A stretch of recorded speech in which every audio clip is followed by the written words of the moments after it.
During my inaugural flight, I followed Jim's lead, but always seemed to be a minute or so behind him. Events moved quickly.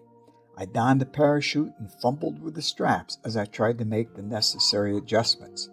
By the time I accomplished that task, Jim was already working with the controllers to chart the night's missions on the plotting board. Using grease pencils, the call signs for each aircraft scheduled to work barrel roll that night were written on small, color-coded plastic arrows. Different colors identified fast movers, slow movers, FACs, gunships, flare ships, and special packages. They were placed in chronological order in the upper right-hand corner of the board. When each aircraft checked in, a controller placed the arrow at the intended target's location. Similarly, when missions were completed and the aircraft left our control, the arrow was removed from the board. By using the color-coded arrows, a quick glance at the plotting board indicated all ongoing air operations in barrel roll at any moment in time. Call signs also told us the type of aircraft and its weapons loads that were available in the event resources were needed to be diverted to support troops in contact. It was Intel's job to plot the locations of forward air guides who were active that evening, as well as the intended target routes for any special packages. Usually by the time the plotting board was updated, our aircraft had already taxied to the end of the runway, performed its engine run-up, and began its takeoff roll. We sat at our workstations and assembled the resources we would be using and went to work. Next came an introduction to the radios at our consoles. I put on a headset and plugged it into the console. Each member of the battle staff had long extension cords which permitted us to move about the capsule as needed and still be able to monitor the radios. Jim introduced me to the three radio operators, and they provided a quick explanation of the equipment they used and how they supported the battle staff. As soon as we crossed the fence, the Mekong River, Jim began calling FAGs to establish contact and conduct radio checks. It was reassuring for them to know we were on station and prepared to provide the air support they might need. I could hear it in their voice.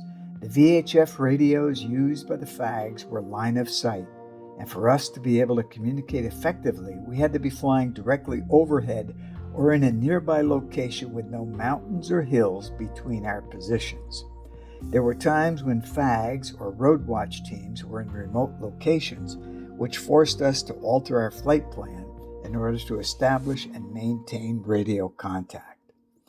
When requested to do so, our pilots were always cooperative and made the necessary adjustments.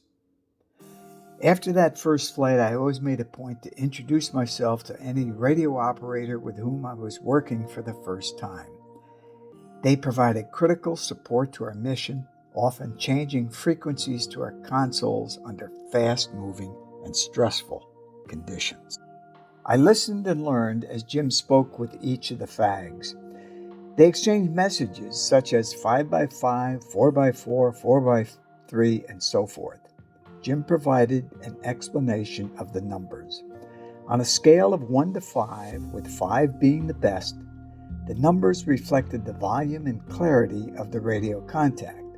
For example, a response of 5 by 3 indicated the message was received loudly, but the clarity was only average. Once we established radio contact with each FAG, they provided a status report.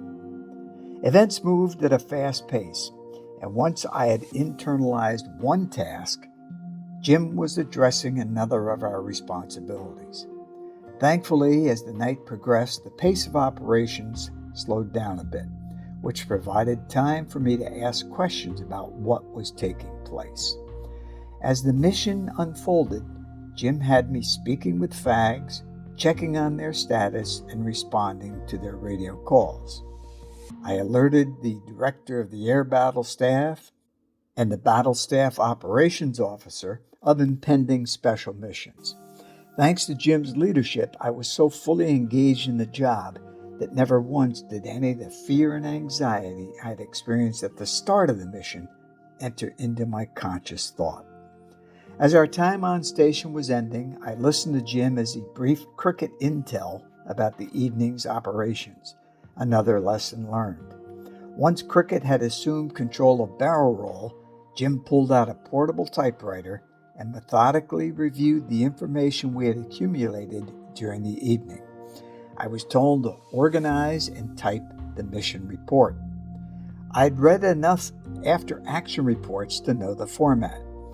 As I prepared the report, one of the radio operators began to collect all of the papers and notes the battle staff had generated during the evening.